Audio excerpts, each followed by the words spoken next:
Good morning friends and welcome once again all of you. We are going to continue our topic plasma membrane part 3. ये दोस्तों chapter number 5 the fundamental units of life का continue 7th number का video है और जो यहाँ पर हम structural organisation of the cell discuss कर रहे हैं, इसमें पॉइंट नंबर 1 प्लाज्मा मेम्ब्रेन मतलब कि सेल मेम्ब्रेन के चलते हुए ये हमारा तीसरा और अंतिम वीडियो है, जिसमें हम एक और स्ट्रक्चरल ऑर्गेनाइजेशन पार्ट की बात करेंगे। लेकिन इससे पहले प्लाज्मा मेम्ब्रेन को फिर से एक बार फास्ट फॉरवर्ड करते हुए इसे कंप्लीट करेंगे। What is a plasma membrane? यहाँ पर शॉर्ट में एक पूरी समरी हम आपके सामने ला रहे हैं। This is the outermost covering of the cell that separates the content of the cell from the external environment. सबसे पहली बात कि प्लाज्मा मेम्ब्रेन है, ये outermost covering of the cell है। सेल का outermost covering हिस्सा है जो सेपरेट करता है कंटेंट ऑफ द सेल को एक्सटर्नल एनवायरनमेंट से। The plasma membrane allows and permit the entry and exit of the some materials in and out of the cell. Plasma membrane का काम है परमिट देना, अलाउ करना, जो मटेरियल है वो अंदर सेल के अंदर दाखिल होना चाहते हैं या सेल से बाहर निकलना चाहते हैं, ऐसे सब मटेरियल्स को इन और आउट ऑफ द सेल होने की ये परमिशन देता है या फिर इसे अलाउ करता है। So the cell membrane is called the selective permeable membrane. इसलिए सेल मेम्ब्रेन या फिर प्लाज्मा मेम्ब्रेन का एक और नाम हम देंगे, इसे कहेंगे सिलेक्टिव परमेबल मेम्ब्रेन। मतलब कि यहाँ पर वो पसंदगी करता है, यहाँ पर वो चॉइस करता है और उस चॉइस के हिसाब से वो किसी भी मटेरियल को एंट्री या एग्जिट देता है सेल के अंदर या बाहर आने की। Some gases like carbon dioxide CO2 and oxygen O2 can move across the cell membrane by the process called the diffusion. कुछ गैसेस हैं जैसे कि कार्बन डाइऑक्साइड CO2 है या ऑक्सीजन O2 है, ये मूव करते हैं across the cell membrane through और इस प्रोसेस को डिफ्यूजन प्रोसेस कहा जाता है। डिफ्यूजन प्रोसेस में देखा है कि हायर कॉन्सेंट्रेशन से गैसेस हैं वो लोअर कॉन्सेंट्रेशन की तरफ मूव करते हैं। The moment of the water molecules through such a selective permeable membrane is called the osmosis. ठीक इसी तरह से वाटर मॉलिक्यूल्स हैं जो कि लिक्विड फॉर्म में अवेलेबल है, ये भी selective permeable membrane through movement करते हैं और इस मूवमेंट को ऑस्मोसिस कहा गया है। ओके, इसके बारे में डिटेल से एक्सप्लेनिंग हमने दिया है आगे के दो प्रीवियस वीडियो में। वीडियो नंबर 5 जो कि फर्स्ट पार्ट था, इसमें हमने आपको पूरा डिफ्यूजन प्रोसेस एक्सप्लेन करके समझाया है और वीडियो नंबर 6 जो कि पार्ट 2 है, इसमें हमने पूरी ऑस्मोसिस प्रोसेस और ऑस्मोसिस प्रोसेस में यूज़ होने वाले हाई कॉन्सेंट्रेशन और लो कॉन्सेंट्रेशन सॉल्यूशंस मतलब के टाइप्स ऑफ सॉल्यूशन, वहाँ पर हमने हाइपोटोनिक सॉल्यूशन, हाइपरटोनिक सॉल्यूशन और आइसोटोनिक सॉल्यूशन के बारे में आपको डिटेल से बताया है। आगे चलते हैं प्लाज्मा मेम्ब्रेन की तरफ। The plasma membrane is flexible and it's made up of the organic molecules called the lipids and proteins. Plasma membrane है, ये फ्लेक्सिबल मेम्ब्रेन है और ये जनरली लिपिड्स और प्रोटीन से बना हुआ है। Flexibility of cell membrane is also enable to cell to engulf in food and other materials from it. तो ये जो फ्लेक्सिबिलिटी है परमेबल मेम्ब्रेन्स की, इससे वो अनेबल बनता है to cell the gulf in the food and other materials from its externally from the external environment. इस तरह की प्रोसेस देखने को मिलती है कि जो एक्सटर्नल एनवायरनमेंट में फूड अवेलेबल है उस फूड को सेल के अंदर इनगल्फ करने की जो प्रोसेस की जाती है, ऐसी प्रोसेस खास करके यूनिस सेल्यूलर सिंगल सेल अमोइबा में देखने को मिलती है और इस प्रोसेस को एंडोसाइटोसिस प्रोसेस कहा जाता है। ओके, तो यहाँ पर हम कंप्लीट करते हैं प्लाज्मा मेम्ब्रेन्स की एक्सप्लेनिंग को। अब आगे चलते हैं और दूसरा देखते हैं स्ट्रक्चर ऑर्गेनाइजेशन का पार्ट, जिसमें हम बात करेंगे सेल वॉल मतलब कि प्रोटेक्टिव वॉल के बारे में। In addition to the plasma membrane, have another rigid outer covering called the cell wall. तो जैसे कि अभी हमने बात की प्लाज्मा मेम्ब्रेन की, प्लाज्मा मेम्ब्रेन है वो भी outermost covering of the cell है।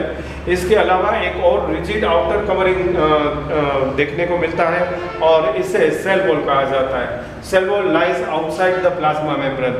सेल वॉल है वो प्लाज्मा मेम्ब्रेन की बाहर की तरफ होता है।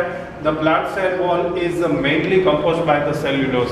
प्लांट सेल वॉल है वो सेल्यूलोज की बनी हुई है एंड सेल्यूलोज है वो है एक कॉम्प्लेक्स सब्सटेंस है and provide structural strength of the plant. और इससे वो प्लांट को स्ट्रक्चरल स्ट्रेंथ देता है, मतलब कि यांत्रिक मजबूती प्रदान करता है। When the living plant cell loses water through the osmosis, जब लिविंग प्लांट सेल होता है, जीवंत प्लांट सेल होता है, वो ऑस्मोसिस के द्वारा अपने अंदर से पानी को गंवाता है, लूज करता है। देयर इज अ श्रिंकेज और द कॉन्सेंट्रेशन, तब वो श्रिंकेज हो जाता है, सिकुड़ जाता है, कॉन्सेंट्रेशन हो जाता है of the content of the cell away from the cell. और इसके कारण सेल में से सेल वॉल थ्रू इसका जो कंटेंट ऑफ द सेल है वो बाहर की तरफ निकलता है and this phenomenon is known as the plasmolysis. इस प्रोसेस को प्लाज्मोलिसिस प्रोसेस कहा जाता है। Cell wall permit the cells of a plant, fungi, bacteria to withstand very dilute external medium without rusting. Cell wall है वो permit देता है, permit the cells of the plant, plant cell है उसे permit करता है कि फंगीज और बैक्टीरिया है वो withstand very dilute external media से विदाउट रस्टिंग इसे अंदर दाखिल होने की परमिशन देता है। In such a media the cell tend to take up the water by the osmosis. और इसके लिए जो वाटर टेकअप होता है वो ऑस्मोसिस प्रोसेस तो होता है। The cell swells and building up the pressure against the cell wall. और इस प्रोसेस में सेल है वो स्वेल अप होता है, बढ़ जाता है, एक्सपांड हो जाता है और वो सेल वॉल पर प्रेशर क्रिएट करता है and wall exert and equal pressure against the swollen cell. और ठीक इसी तरह से सेल वॉल भी प्रेशर क्रिएट करती है against the pressure of the swell cell and because of their walls such a cell can withstand much greater changes in the surrounding medium. और इसी के कारण, यही कारण है कि वॉल्स हैं वो cells can withstand much greater changes in the surrounding medium than the animal cell. तो ये था आज का हमारा टॉपिक वीडियो नंबर 7 में। वीडियो नंबर 7 में हमने एक तो आपको प्लाज्मा मेम्ब्रेन की समराइज दिखाई जो आपको 2 मार्क्स क्वेश्चन में भी हेल्पफुली बन सकती है और साथ में ऐसे ही एक और स्ट्रक्चर आपको दिखाया प्रोटेक्टिव वॉल्स के बारे में। Okay, so I hope so you understand very well. You can carefully listen and also note down your notebook. अब टाइम है एक फास्ट फॉरवर्ड करने का। तो यहाँ पर पहले देखते हैं प्लाज्मा मेम्ब्रेन को समराइज के साथ। This is the outermost covering of the cell that separate the content of the cell from its external environment. The plasma membrane allows and permit the entry and exit of the some material in and out of the cell. So the cell membrane is called the selective permeable membrane. Some gases like the carbon dioxide and oxygen can move across the cell membrane by the process called diffusion. The movement of water molecules and structure as the selective permeable membrane is called the osmosis. The plasma membrane is flexible and it's made up of the organic molecules called the lipids and proteins. The flexibility of the cell membrane also enable to cell to engulf in a food and other material from its external environment. Such a process is known as the endocytosis process and it is observed in the unicellular single cell amoeba.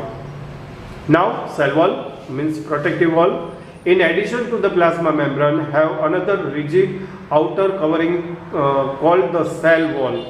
The cell wall lies outside the plasma membrane. The plant cell wall is mainly composed of the cellulose. Cellulose is a complex substance and provide structural strength of the plant. When a living plant cell lose water through the osmosis, there is a shrinkage or the concentration of the content of the cell away from the cell wall and this phenomenon is known as the plasmosis. Cell wall permit the cells of the plant, fungi and bacteria to withstand very dilute external media without bursting. In such a media, the cell tend to take up water by the osmosis. The cells swell and building up pressure against the cell wall. The cell wall exert an equal pressure against the swollen cell. Because of their walls, such a cell can withstand much greater changes in the surrounding medium than the animal cells. Okay, dear friends, आपका धन्यवाद करते हुए thank you very much and bye bye.